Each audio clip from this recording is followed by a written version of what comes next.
done? Thousands and thousands of students, what have they done to have security forces aiming weapons at them, to be beaten up, to be thrashed, to be humiliated? What have they done? What have they done wrong? They're protesting peacefully. They're asking for their demands. They're asking for what this country owes them. They're not doing a crime. They're simply asking that, listen, as students in this country, we deserve an education system that works. We deserve an education system that is fair, and we don't have it. Children have committed suicide. Our students go through unlimited stress. And then at the last minute, they're told that the paper has leaked. So there is a legitimate problem. And it is now a very deep problem in this country. So the thing that is very clear to everybody is that our education system, which was known to be one of the best education systems in the world, is today a rigged system. I don't say this lightly. Thousands of students who are running around outside are not saying this lightly. What is the proof? It's a superficial proof because we don't actually know the exact number. But what we do know is that 152 paper leaks have taken place over the last decade. If you do the math,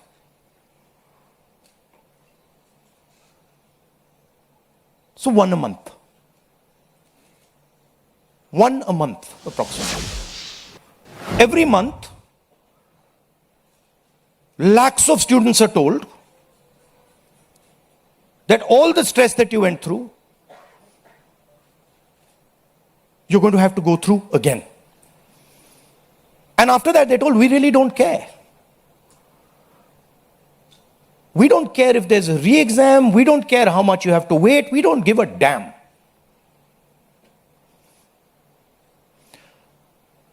$7.5 crore students and their families are affected by this. These are middle class and poor families. They put their hard-earned money into this. And then they're literally spat on.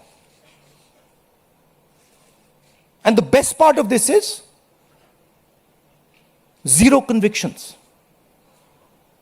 In the last 10 years, 152 leaks have taken place and zero convictions. Zero. So somebody is, or a group of people are destroying our education system, India's most valuable asset, destroying the lives of our students, and what does the government do? Zero convictions. So this is the first reason, an absolutely legitimate reason, why our youngsters are protesting. Thing doesn't stop here. It goes further. It's not just that the system is rigged. It's that the system is unaffordable. And this is a statistic that every youngster knows. But somehow, the government of India doesn't. One exam costs the families who take this exam the same amount of money as our entire education budget. So please think, the government of India, after collecting all the taxes, spends money on the future of our children. That money goes into something called the education budget. It is 1.4 lakh crores. At the same time, every year, 1.32 lakh crore, similar amount, is spent by the families who have taken the NEET exam. So please understand the scale of this thing. This is pure theft from these families. There's nothing else. And then after you steal from them, you tell them that there's a paper leak, the thing is rigged. So this is the second reason, and legitimate reason, why our youngsters are outside. But there's a more fundamental reason. And that reason is this: that even after you have an education, you become a doctor, you become a lawyer, you learn something, you're suddenly told that the doors that should be open to you, what your country and your government owes you, a livelihood, a job, is closed. So, manufacturing is closed. Look around you, you'll see there are only Chinese products. Entrepreneurship is closed. Take a look at who gets the money from the banks. 2 or 3 large companies get all the money from the banks. So a young person who wants to be an entrepreneur cannot. Corporate job, AI is destroying it. The IT sector, public sector has been privatized. So what is the choice? The only choice they have is a sarkari job. So you give them one door, you close all the doors, then you rig that system and make it unbelievably expensive. And then you expect they won't be outside. Which world are you living in? So we are 100% in agreement with what every single student is feeling, what every single student is doing. And there must be some consequences to what has been done some days ago. It is not their fault. And so they have some demands. What are their demands? The first demand, completely legitimate demand, is that Mr. Dharmendra Pradhan, who has failed as an education minister, who is known to be corrupt, should be relieved of his duties. 100% legitimate demand, nothing wrong with it. He has shown India and the world that he is incapable of running this system. Exam leaks are happening one after the other. So this is a completely legitimate demand. Second demand, every single person who raised a finger on our students, and it doesn't matter who he is, the people who ordered it and the people who executed it should be made accountable. And the third thing is that the man who is running this entire system, the man who is finally accountable to all this, should have the decency to apologize to the students for what has happened. These are not complicated things. These are not difficult things. This gentleman, Mr. Dharmendra Pradhan, has literally destroyed India's biggest asset. What used to be called our success, what used to be called the best thing India has, our education system, has been wiped out. And so we fully support these demands, and we fully support every single student who is on the streets. Thank you.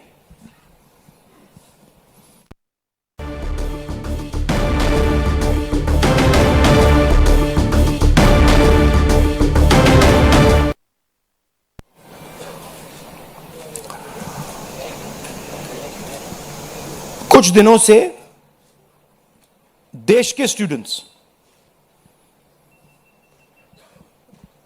Agitation कर रहे हैं, गुस्से में हैं, peaceful protest कर रहे हैं। इसके कारण है, पहला कारण, जो हमारा एजुकेशन सिस्टम है, जो पूरी दुनिया में मशहूर हुआ करता था as a great education system, वो अब रिग्ड एजुकेशन सिस्टम है। कितना रिग्ड है वो किसी को नहीं मालूम। सुपरफिशियली दिख रहा है कि 152 पेपर लीक हुए हैं पिछले 10 साल में। सच्चाई नहीं मालूम, क्योंकि ये 300 भी हो सकता है, क्योंकि बहुत सारी बार पेपर लीक हो गया, किसी को पता भी नहीं लगा होगा, वो भी हो सकता है। बट जो हमें मालूम है 152 152 पेपर लीक हुए हैं। स्टूडेंट तैयारी करते हैं, मेहनत करते हैं 8-8 10-10 घंटे 3-4-5 साल के लिए, और फिर लास्ट मिनट उन्हें बताया जाता है, देखिए जिनके पास पैसा है, 40 लाख रुपए जिनके पास हैं, 50 लाख रुपए जिनके पास हैं, वो पेपर खरीद सकते हैं। आपकी ईमानदारी का, आपकी मेहनत का कोई मतलब नहीं है। उनको 152 बार पिछले 10 साल में यह बताया गया है।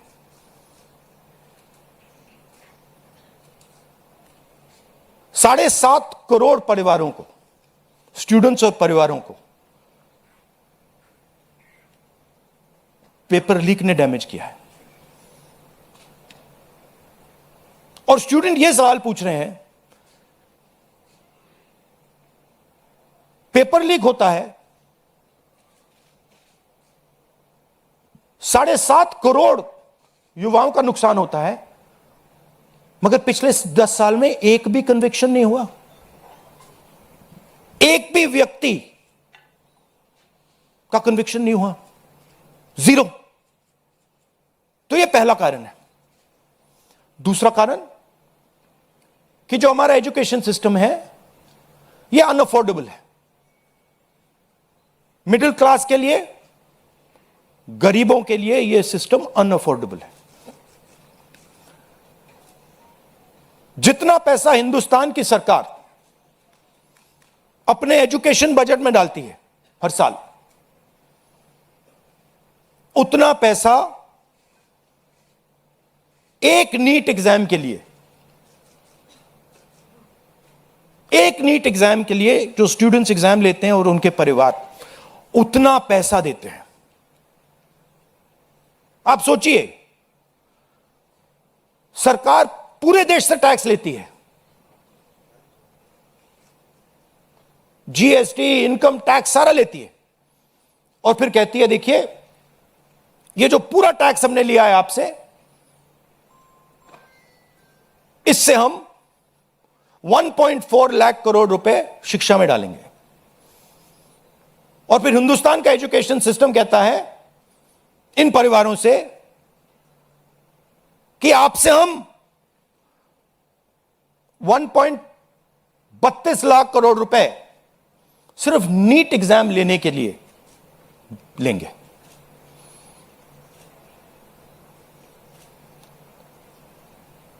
This is an insult to every single student in this country. This is an insult to every single family in this country. और ये कौन लोग हैं? ये मिडिल क्लास गरीब लोग हैं। ये अमीर लोगों का प्रॉब्लम नहीं है।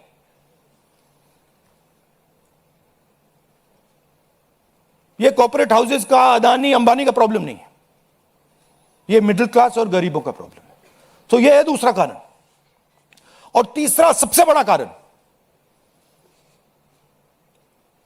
एजुकेशन के बाद जो होना चाहिए, आप इंजीनियर बन गए, डॉक्टर बन गए, लॉयर बन गए, उसके बाद देश की कमिटमेंट होनी चाहिए कि हम आपको जॉब देंगे, रोजगार देंगे, फ्यूचर देंगे। देश का यही मतलब होता है। देश का मतलब होता है कि हम आपको फ्यूचर देंगे, हम आपको एजुकेशन देंगे, हम आपको हेल्थ केयर देंगे। यह फाउंडेशन होता है देश का। और यह देश कहता है कि नहीं, हम आपसे पैसा चोरी करेंगे, हम एजुकेशन सिस्टम को रिग करेंगे और फिर उसके बाद सारे के सारे दरवाजे हम बंद कर देंगे। एक ही दरवाजा आपके लिए खुला होगा, सरकारी नौकरी, वो भी रिग्ड है।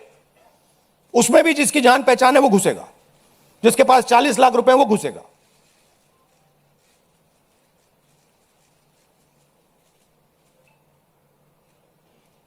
पहला दरवाजा मैन्युफैक्चरिंग, चाइना का माल कोने कोने में बिकता है, हिंदुस्तान की मैन्युफैक्चरिंग बैकबोन खत्म है, स्मॉल एंड मीडियम इंडस्ट्रीज खत्म है। पहला दरवाजा बंद। दूसरा दरवाजा एंटरप्रेन्योरशिप का। बैंक का सारा पैसा 2-3 बिजनेसेस के हाथ में जाता है। आप में से कोई एंटरप्रेन्योर बनना चाहता है, दरवाजा बंद। टीवी पे ऐड जाएंगे, एंटरप्रेन्योर बनो। एंटरप्रेन्योर बनने के लिए लोन की जरूरत होती है, पैसे की जरूरत होती है, वो नहीं मिलेगा।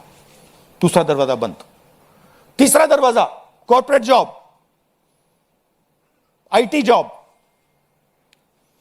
जो हिंदुस्तान की सक्सेस रही है, उसको एआई ने खत्म कर दिया है, खत्म कर रहा है। पब्लिक सेक्टर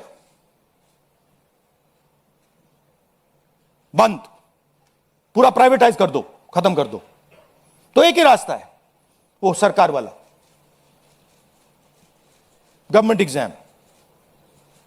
और फिर उसमें कहते हैं सबसे पहले पूरी अपनी आमदनी दो,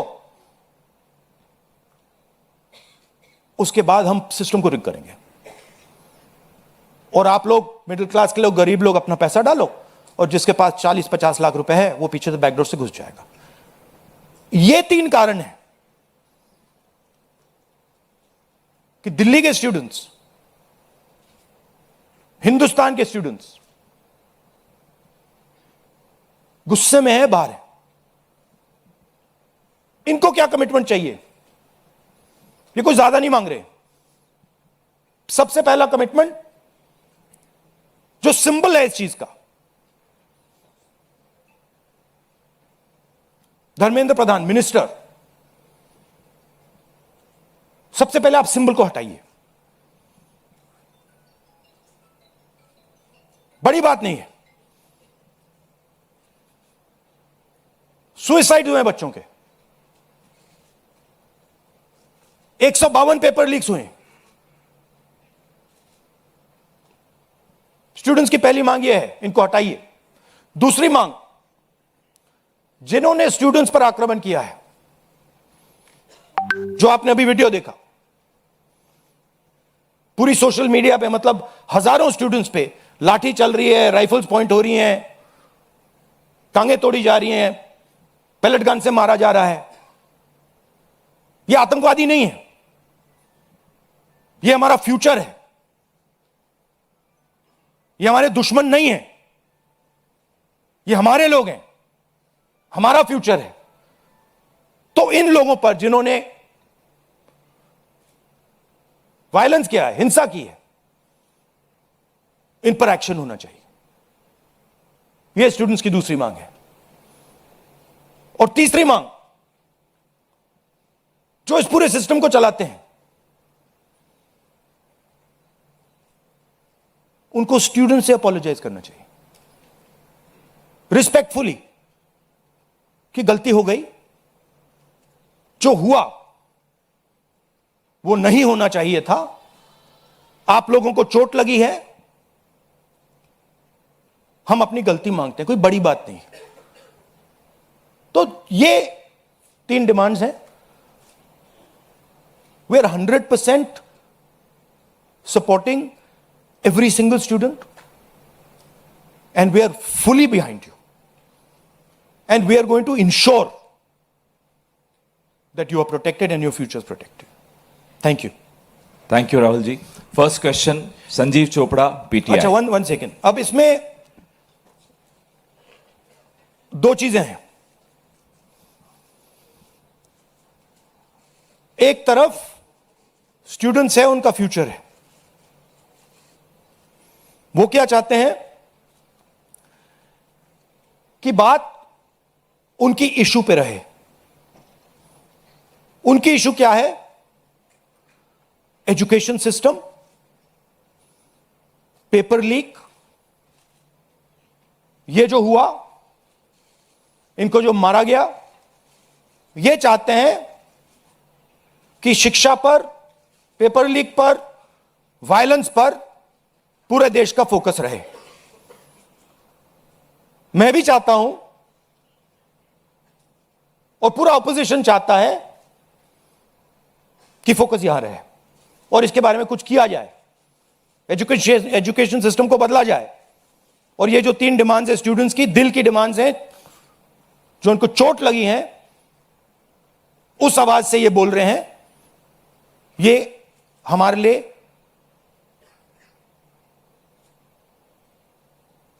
बहुत जरूरी चीज है। और दूसरी तरफ क्या है? डिस्ट्रैक्शन, कि ध्यान इधर उधर करो, कभी ध्यान उधर ले जाओ, कभी इधर ले जाओ, कभी आगे ले जाओ। 2 फोर्सेस हैं, एक फोर्स डिस्ट्रैक्ट कर रही है और दूसरी फोर्स फोकस करने की कोशिश कर रही है। Thank you. जीव चोपड़ा जी, माइक दो भाई। Rahul ji, we've all seen what has happened with the students on Monday. We've also seen what has happened yesterday with the protesting MPs right outside the Prime Minister's residence. You know, the manner in which the leader of opposition was roughed up, manhandled and beaten up and removed from the protest site. What would you say on that? But the government has accused you of crossing the line and not behaving in a manner befitting the leader of opposition. This What to would me, you say? this how I was treated is an irrelevant issue to me. I don't care. Treat me 5 times worse, I don't care. The focus has to be on this. The focus has to be on what was done to the students. The focus has to be on the education system, on paper leaks, and on the costs that these children have been forced to pay. So, do whatever you want to me. 5 times, 10 times worse, I don't care. In fact, I like it because I learn from it. And the government's allegation on you? I don't care about government's allegations. Government's allegations are of no consequence to me. Siddharth, ANI। Rahul ji, मेरा सवाल आपसे ये है कि क्या धर्मेंद्र प्रधान के इस्तीफे से कोई सॉल्यूशन आपको लगता है विपक्ष को कि उससे ही निकल जाएगा? क्या होना चाहिए? दूसरी बात ये कि इतने कई सालों में, पिछले 30-40 सालों से ज़्यादा की जो डेमोक्रेटिक सेटअप है हमारे देश का, हमने नहीं देखा कि विपक्ष के नेता प्रधानमंत्री के घर का घेराव करने पहुँचे, उनके घर के बाहर पहुँचे हों। क्या वजह रही कि आप लोगों को वहाँ जाना पड़ा? और अब सरकार में से भी आप मांग कर रहे हैं कि डिस्कशन हो और सरकार की तरफ से किरण रिजिजू आ जाए। उन्होंने कहा कि हम डिस्कशन के लिए तैयार हैं, लेकिन किस नियम के तहत करेंगे वो सरकार को तय करने दिया जाए। तो अगर सरकार किसी नियम के तहत आप लोगों से बात करती है आपने बहुत लंबा बोला भैया, आपके क्वेश्चंस क्या है? मेरा सवाल आपसे यही है कि क्या वजह रही कि आप लोगों को प्रधानमंत्री के घर तक पहुंचना पड़ा और क्या धर्मेंद्र प्रधान के इस्तीफे से सॉल्यूशन? इसके 2 कारण हैं। हमें लगा कि अगर हिंदुस्तान के स्टूडेंट्स सड़क पे हैं तो ऑपोजिशन को भी सड़क पे होना चाहिए, पहली बात। दूसरी बात, हमारी नेचुरल स्पेस पार्लियामेंट है और प्राइम मिनिस्टर हाउस जाने से पहले ऑपोजिशन स्पीकर के पास गए, उनके कमरे में गए, रिस्पेक्टफुली गए, और हमने स्पीकर से कहा देखिए यह बहुत बड़ा मुद्दा है, आप हमें बोलने दीजिए, इसके बारे में डिस्कशन करने दीजिए। स्पीकर ने कहा कि देखिए मैं सरकार से पूछूंगा, meaning it is not speakers decision, it is सरकार डिसीजन। ठीक है, पूछिए। पूछने के बाद कोई डिस्कशन नहीं, पूरे इशू को इग्नोर कर दिया। ठीक है, Dharmendra Pradhan, just put that other slide, Dharmendra Pradhan एक सिंबल है। धर्मेंद्र प्रधान is a symbol, and the students have pain about how they have been treated. That symbol has to be removed. Out of respect to the students, that symbol has to be removed, number one. Number two, that symbol has to be removed because he is a completely incompetent, probably collusive person in this drama. We know his background. Rahul Gandhi మాట్లాడుతూ ఒకప్పుడు ప్రపంచంలోనే భారతదేశ విద్యా వ్యవస్థకు చాలా మంచి పేరుండేదని, కాకపోతే 12 సంవత్సరాల నుంచి కూడా పేపర్ లీకేజ్ల వల్ల పూర్తిగా నాశనమైంది అంటూ కూడా మాట్లాడారు. అలాగే విద్యార్థులు కూడా న్యాయమైన డిమాండ్లు పెట్టారు అంటూ కూడా మాట్లాడారు.